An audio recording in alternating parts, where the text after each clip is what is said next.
Audio visual books by Aparna চ্যানেলে আজ আপনাদের পড়ে শোনাব জাতকের গল্প আম্র জাতক। এক চণ্ডালের একটি অদ্ভুত বিদ্যা জানা ছিল।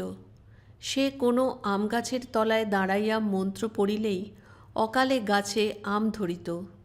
দেখিতে দেখিতে আম পাকিয়া উঠিত। সে সারা বছর এই আম বিক্রয় করিয়াই সংসার চালাইত।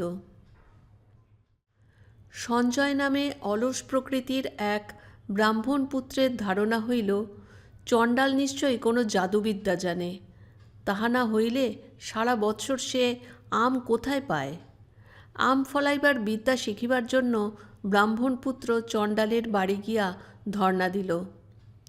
চণ্ডাল তাহাকে দেখিয়াই বুঝিল তাহার চরিত্র ভালো নয়। চণ্ডাল তাহাকে মন্ত্র শিখাইতে চাহিল না। সঞ্জয় নাছোড়বান্দা হইয়া চণ্ডালের বাড়িতে পড়িয়া থাকিল।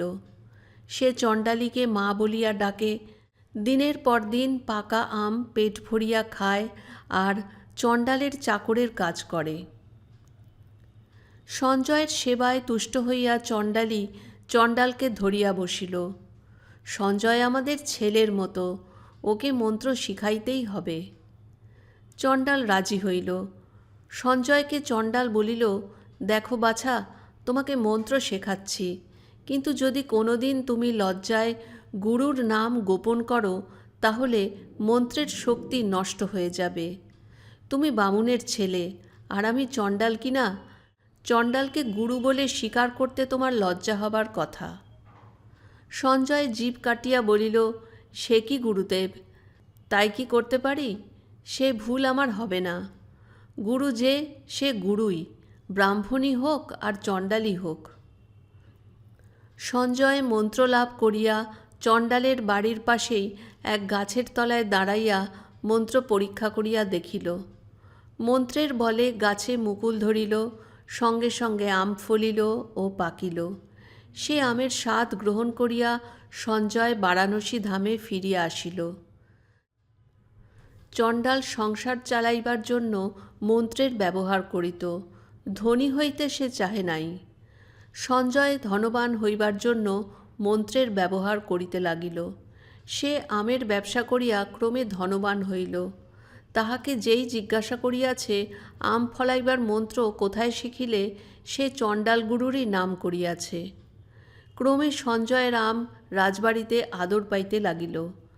কাশীরাজ শীতকালে তাহার খাবারের থালায় প্রচুর মিষ্টি আম দেখিয়া খোঁজ লইলেন, কোথা থেকে অকালে এত আম এলো।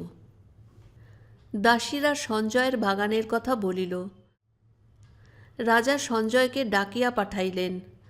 সঞ্জয় আসিলে রাজা বলিলেন, তোমার বাগানে 12 মেশে আম ফলে শুনলাম, এ আমের চারা তুমি কোথায় পেলে? সঞ্জয় বলিল, মহারাজ, আমার বাগানের গাছ দেশি আমেরই গাছ, 12 মেশে আমের গাছ নয়। আমি মন্ত্রবলে দেশি আমের গাছেই যে কোনো সময় আম ফলাতে পারি। রাজা জিজ্ঞাসা করিলেন, কোথায় এ মন্ত্র পেলে? সঞ্জয় আমের ব্যবসায় ধনী হইয়াছে, নিজে ব্রাহ্মণের ছেলে। রাজার সম্মুখে চণ্ডালগুরুর নাম করিতে অপমানবোধ হইল।